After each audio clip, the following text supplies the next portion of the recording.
অন্তর্বর্তী সরকার আইনশৃঙ্খলা পরিস্থিতি নিয়ন্ত্রণে ব্যর্থ বলে অভিযোগ করেছেন শীর্ষ ব্যবসায়ীরা। অর্থনীতি বাঁচাতে দ্রুত সংকট দূর করার তাগিদ তাদের। সকালে রাজধানীর একটি হোটেলে ঢাকা চেম্বারের বাণিজ্য সম্মেলনে এসব কথা বলেন তারা। অর্থ উপদেষ্টা বলেন, ১৫ বছরে অকল্পনীয় লুটপাট হয়েছে, আর যেন অর্থ পাচার না হয় তা নিশ্চিতের আশ্বাস তার।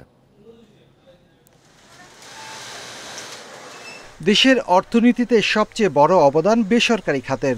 যদিও আইন শৃঙ্খলার অবনতি, আর্থিক খাতের দুর্বলতা ও জ্বালানি খাতের দীর্ঘদিনের সমস্যা ক্ষতিগ্রস্ত করছে ব্যবসাকে, ব্যাহত হচ্ছে শিল্পের উৎপাদন। এমন পরিস্থিতিতে বেসরকারি খাতের সার্বিক অবস্থা নিয়ে বাণিজ্য সম্মেলনের আয়োজন করে ঢাকা চেম্বার, যেখানে উঠে আসে ব্যবসায়িক নানা প্রতিবন্ধকতার কথা। আইন শৃঙ্খলা পরিস্থিতি যদি উন্নতি না থাকে, আমরা যদি একটা সিকিউরিটি গ্যারান্টি না পাই, তাহলে আমাদের পক্ষে আসলে অপারেট করাটা বোধহয় হয়তো সম্ভব হবে না। ব্যবসায়ীরা বলেন, বিগত সরকারের আমলে অর্থনীতির নানা পরিসংখ্যান ফুলিয়ে ফাঁপিয়ে দেখানো হয়েছে। ভঙ্গুর অর্থনীতির উপর ভর করে ২০২৬ সালে স্বল্পোন্নত দেশের তালিকা থেকে বের হওয়া ঠিক হবে কিনা তা আরেকবার ভেবে দেখার তাগিদ তাদের।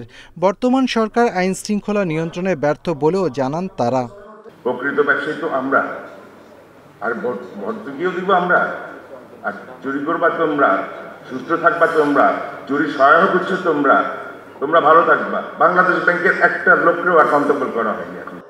এ সময় অর্থ উপদেষ্টা জানান, গত সরকারের লুটপাট অকল্পনীয়, তবে ক্ষয় হয়ে যেতে শুরু করা দেশের অর্থনীতিতে কিছুটা স্থিতিশীলতা আসতে শুরু করেছে। আর বাণিজ্য উপদেষ্টা বলেন, পরিকল্পিতভাবে দেশের আইন শৃঙ্খলা পরিস্থিতি খারাপ করা হচ্ছে। নৈরাজ্যতা সৃষ্টি করার চেষ্টা করছেন তারা, রাইটলি এটাকে একটা সফট টার্গেট হিসেবে নিয়ে একটা নৈরাজ্য তৈরি করছে, but I am sure you can see a successive improvement of situation. একটা ইউনিয়ন পরিষদ চেয়ারম্যানের ৫ কোটি টাকা ১০ কোটি টাকা একটা বাড়ি, আপনারা চিন্তা করেন কোথায় গেছে মানুষটা। এখন যদি আপনারা বলেন ৩-৪ মাসে এসে চিফ অ্যাডভাইজার সালাউদ্দিন সাহেব সব করে দেবে, দিস ইজ একটু এক্সপেকটেশনটা একটু লফটি। নতুন করে কাউকে লুটপাট ও পাচার করার সুযোগ দেয়া হবে না বলেও জানান এই দুই উপদেষ্টা। Shafiul Alam Sujan, independent news, Dhaka. হাইকোর্টে ২১ আগস্ট গ্রেনেড হামলা মামলার ডেথ রেফারেন্স ও আপিলের রায় ঘোষণা হবে কাল। ২০০৪ সালের ওই হামলার মামলায় বিএনপির ভারপ্রাপ্ত চেয়ারম্যান তারেক রহমান সহ মোট আসামি ৪৯ জন। বিচারপতি এ কে মাসাদুজ্জামান ও বিচারপতি সৈয়দ এনায়েত হোসেনের হাইকোর্ট বেঞ্চের কার্যতালিকায় ডেথ রেফারেন্স ও আপিল অন্তর্ভুক্ত করা হয়েছে। ২০০৪ সালের ২১ আগস্ট বঙ্গবন্ধু এভিনিউয়ে আওয়ামী লীগের সমাবেশে গ্রেনেড হামলায় ২৪ জন নিহত ও প্রায় ৩০০ জন আহত হন। ওই ঘটনায় দায়ের করা দুটি মামলায় ২০১৮ সালের ১০ অক্টোবর সাবেক স্বরাষ্ট্র প্রতিমন্ত্রী লুৎফুজ্জামান বাবর সহ ১৯ জনকে মৃত্যুদণ্ড দেয় ঢাকার একটি আদালত। এছাড়া তারেক রহমান সহ ১৯ জনকে যাবজ্জীবন কারাদণ্ড এবং ১১ জনকে বিভিন্ন মেয়াদে কারাদণ্ড দেয়া হয়। রোববার ওই কোর্টের আইটেম নাম্বার 54 এবং 55 এই দুইটা আইটেমে আপনার এই মামলার রায়ের জন্য রায় প্রনাউন্স করবেন কোর্ট, ওই জন্য এটা নির্ধারিত আছে। দুই দেশের স্বার্থ অক্ষুণ্ণ রেখে ভারতের সঙ্গে ভালো সম্পর্ক করার বিষয়ে আশাবাদী পররাষ্ট্র উপদেষ্টা তৌহিদ হোসেন। ভারতের গণমাধ্যমে বাংলাদেশ নিয়ে মিথ্যা তথ্য দেয়া হচ্ছে মন্তব্য করে তিনি বলেন, দেশের গণমাধ্যম এ বিষয়ে সক্রিয় হতে পারে। সকালে রাজধানীতে এক আলোচনা সভায় উপদেষ্টা এসব কথা বলেন। রাজধানীর নর্থ সাউথ বিশ্ববিদ্যালয়ে বাংলাদেশ ভারত সম্পর্ক, প্রত্যাশা, প্রতিবন্ধকতা এবং ভবিষ্যৎ শীর্ষক আলোচনা সভার আয়োজন করা হয়। এতে বাংলাদেশ ভারত সম্পর্কের নানা দিক তুলে ধরেন আলোচকেরা।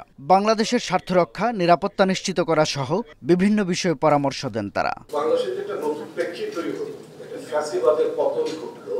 পররাষ্ট্র উপদেষ্টা তৌহিদ হোসেন সীমান্ত হত্যা প্রশ্নে উষ্মা প্রকাশ করে বলেন, এটি কখনো গ্রহণযোগ্য নয়। জাতীয় ঐকমত্য না থাকায় দেশ অনেক পিছিয়েছে বলে মন্তব্য করেন তিনি। বলেন, রাজনৈতিক কারণে বিরোধিতার সংস্কৃতি থেকে বের হয়ে জাতীয় স্বার্থে ঐক্যবদ্ধ হতে হবে।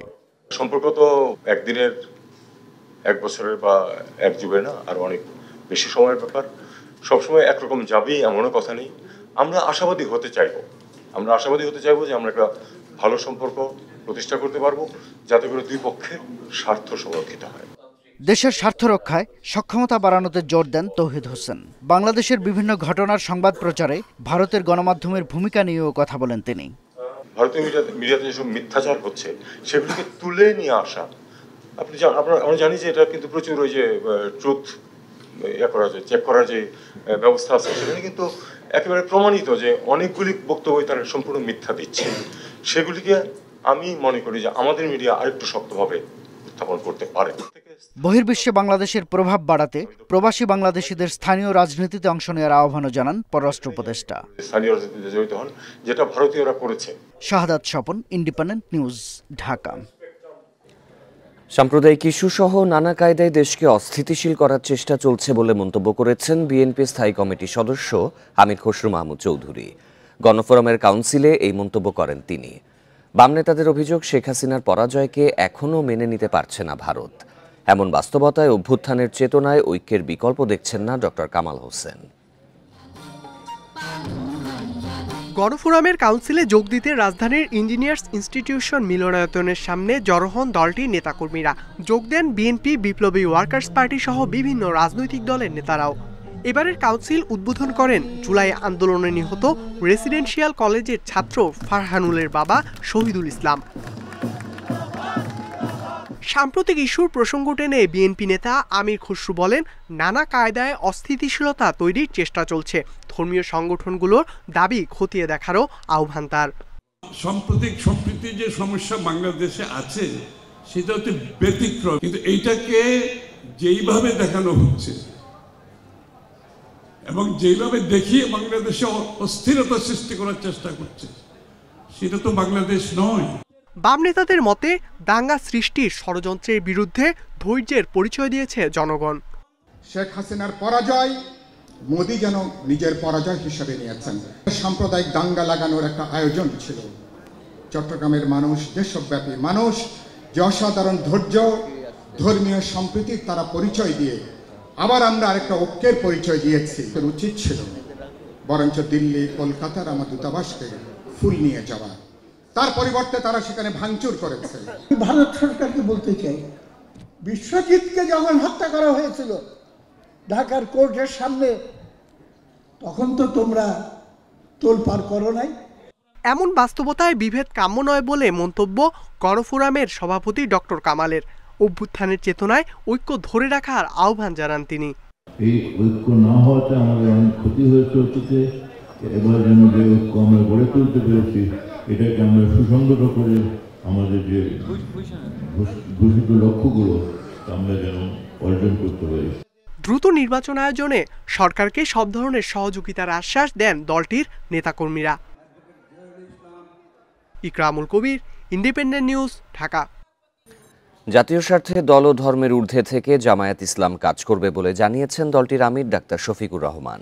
দুপুরে সাতক্ষীরা সরকারি বালক উচ্চ বিদ্যালয় মাঠে জামায়াতের কর্মী সম্মেলনে তিনি একথা বলেন। দুর্নীতিমুক্ত বাংলাদেশ গড়ার ও ইনসাফ কায়েমের ঘোষণা দেন জামায়াতের আমির। সাম্প্রদায়িক সম্প্রীতির বাংলাদেশ উল্লেখ করে তিনি আরও বলেন, কোনো ধর্মীয় উপাসনালয়ে পাহারা দেয়া লাগবে না, এমন দেশ সবার কাছে কাম্য। এ সময় তিনি অভিযোগ করেন, পিলখানা হত্যাকাণ্ড ঘটিয়েছে আওয়ামী লীগ সরকার এবং বিচারের নামে জামায়াত নেতাদের হত্যা করেছে।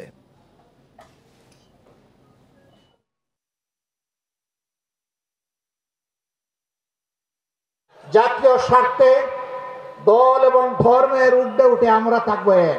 আমরা এমন একটি দেশ চাই যে দেশে মসজিদও পাহারা দেওয়ার প্রয়োজন হবে না, মন্দির এবং মঠও পাহারা দেওয়ার দরকার হবে, গির্জাও পাহারা দেওয়া লাগবে না। সকল ধর্মের লোকেরা তাদের আপন আপন ধর্ম তাদের মতো করে শান্তিতে নিরাপত্তার সাথে তারা পালন করবে। ধর্মকে ব্যবহার করে উগ্র সাম্প্রদায়িক কার্যকলাপ রুখতে সোচ্চার থাকার আহ্বান জানিয়ে সার্জিস আলম বলেন, সাম্প্রদায়িক সম্প্রীতি বজায় রাখতে ইসকনের মতো সংগঠনকে নিষিদ্ধ করতে হবে। দুপুরে ময়মনসিংহ নগরীর তারেক স্মৃতি অডিটোরিয়ামে শহীদ পরিবারের হাতে অনুদানের অর্থ তুলে দেন জুলাই স্মৃতি ফাউন্ডেশনের সাধারণ সম্পাদক। আজ ময়মনসিংহ বিভাগে আন্দোলনে শহীদ ৫৫ পরিবারের হাতে তুলে দেয়া হলো আর্থিক সহায়তা। এ সময় স্বচ্ছতা বজায় রাখতে বৈষম্য বিরোধী আন্দোলনে হতাহতদের সঠিক তথ্য সংগ্রহ করা হচ্ছে জানিয়ে বাকিদেরও সহায়তার আশ্বাস সার্জিসের।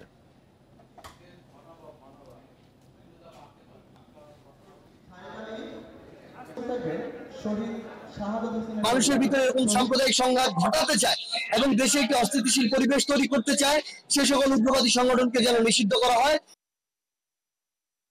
বাইরের শক্তি নয়, জনগণের সমর্থন নিয়ে ক্ষমতায় যেতে হবে বলে মন্তব্য করেছেন যুব ক্রীড়া উপদেষ্টা আসিফ মাহমুদ। বিকেলে কুমিল্লার মুরাদনগরে দুর্গারাম সরকারি উচ্চ বিদ্যালয়ে দেয়া সংবর্ধনায় তিনি কথা বলেন। উপদেষ্টা বলেন, যারা মনে করে ভারতের আশীর্বাদ ছাড়া এদেশে ক্ষমতায় যাওয়া যায় না, তাদের পরিণতিও হাসিনার মতো হবে। ভবিষ্যতে ক্ষমতায় যেতে হলে জনগণের সমর্থন পেতে হবে। আওয়ামী লীগ সরকারের সময় কুমিল্লাকে বিভিন্ন সময় বঞ্চিত করা হয়েছে উল্লেখ করে আসিফ মাহমুদ বলেন, কুমিল্লাকে প্রশাসনিক বিভাগ করার কাজ দ্রুত গতিতে চেষ্টা চলছে। বিভাগ হলে কুমিল্লার নামেই হবে।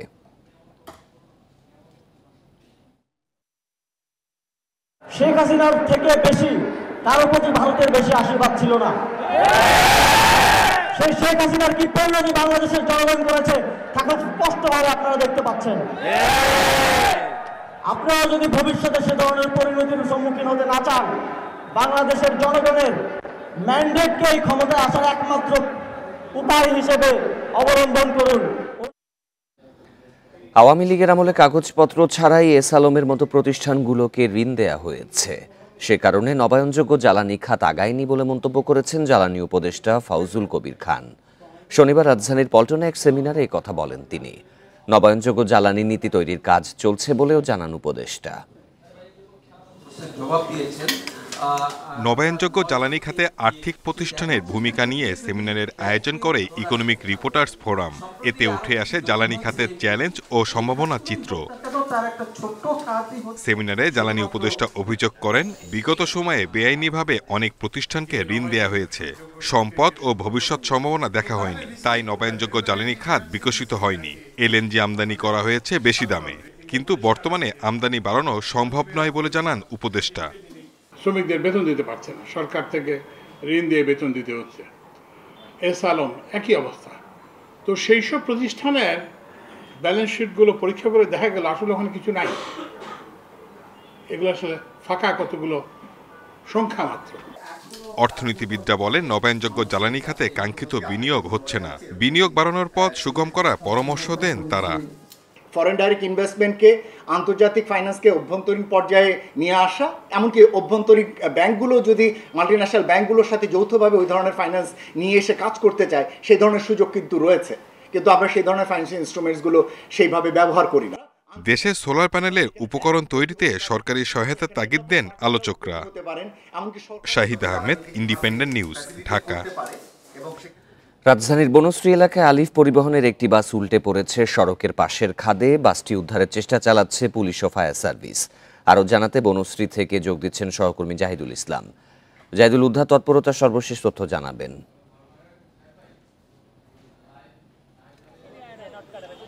আচ্ছা, আমরা ঠিক বিকেল 5:40-এর সময় আসলে ঘটনাটি ঘটে যে একটি আলিফ পরিবহনের একটি বাস, সেই বাসটি কিন্তু নিয়ন্ত্রণ হারিয়েই, হয়তো বলা যাবে যে নিয়ন্ত্রণ হারিয়েই তারা এই রাস্তার পাশে ঠিক খাদে পড়ে যায়, খালের ভেতরে।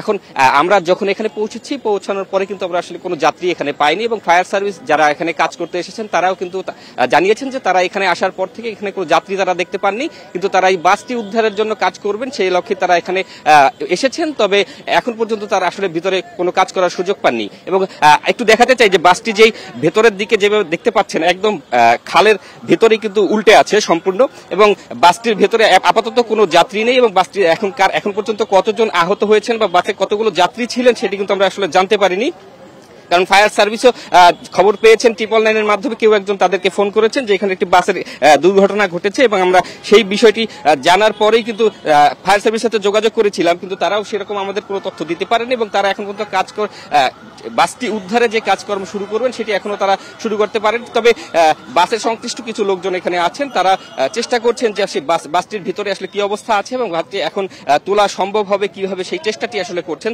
তবে এখানে যাত্রী ধারণা করা হচ্ছে যে এখানে অন্তত 20-30 জন যাত্রী তো ছিলেন, তবে তারা এখন কোন জায়গায় আছেন সেটা আসলে আমরাও এখানে এসে পৌঁছে দেখতে পাইনি এবং ফায়ার সার্ভিসও কিন্তু আসলে কোনো তথ্য দিতে পারেনি যে এখানে কতজন যাত্রী ছিলেন বা এই যাত্রীদের সঙ্গে আসলে কি ঘটেছে। এবং আশেপাশে যে সাধারণ যাত্রীদের কাছেও জিজ্ঞেস করছিলাম যে আসলে এখানে যে ঘটনাটি ঘটেছে সেই ঘটনার সাথে কেউ ছিলেন কিনা এবং দেখতে পেয়েছেন কিনা কোনো কিছু। তবে যারা এখানে বর্তমানে রয়েছেন তারা সবাই কিন্তু পরে এসেছেন এবং ঘটনার শেষে এসে এখন তাদের কাছেও সেরকম কোনো তথ্য নেই যে আসলে যাত্রীরা এখন কে কোথায় কোথায় রয়েছেন। তবে আমরা জানার চেষ্টা করছি যাত্রীরা এখন যাত্রীদের কি অবস্থা রয়েছে এবং তারা আপনি এই বিষয়ে তথ্য সংগ্রহ করতে থাকবেন। পরবর্তীতে আবার আমরা আপনার সাথে যুক্ত হব।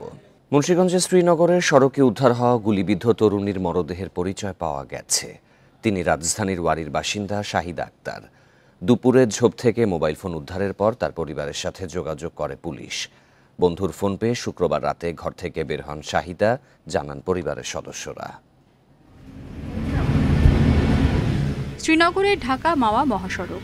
শনিবার ভোরে এই সড়কের পাশ ধরে হাঁটছিলেন ঢাকা থেকে আসা দুই তরুণী। তবে শনিবার সকাল ৮টার দিকে দোগাছি সার্ভিস সড়কের পাশেই পাওয়া যায় ওই তরুণীর গুলিবিদ্ধ মরদেহ। পরে তা পুলিশকে জানান স্থানীয়রা। ঢাকা থেকে না কোথা থেকে আসছিল, এসে ঝগড়াঝাড়ি করছে আমাদের পদ্মা থানার কাছে।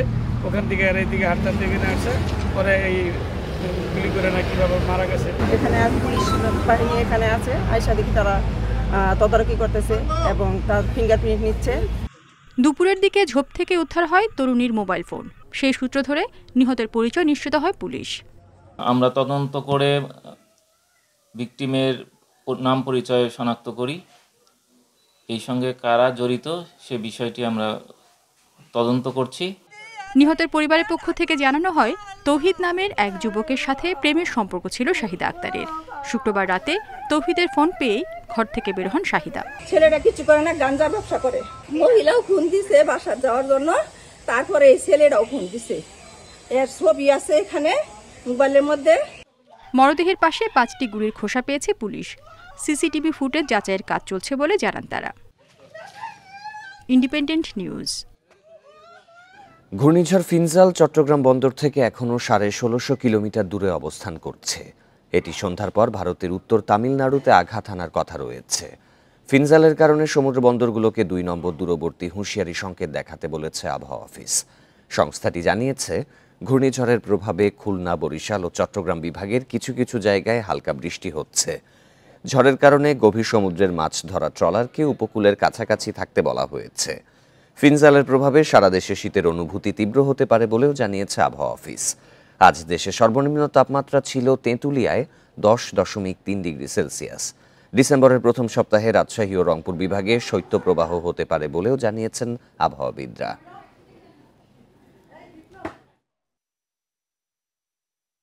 ঘূর্ণিঝড়টি দক্ষিণ পশ্চিম বঙ্গোপসাগরে অবস্থান করছে এবং ক্রমশ উত্তর পশ্চিম দিকে অগ্রসর হচ্ছে এবং আজকে ঘূর্ণিঝড় রূপী সে ভারতের তামিলনাড়ু পুদুচেরি নামক এলাকার দিয়ে উপকূল অতিক্রম করতে পারে।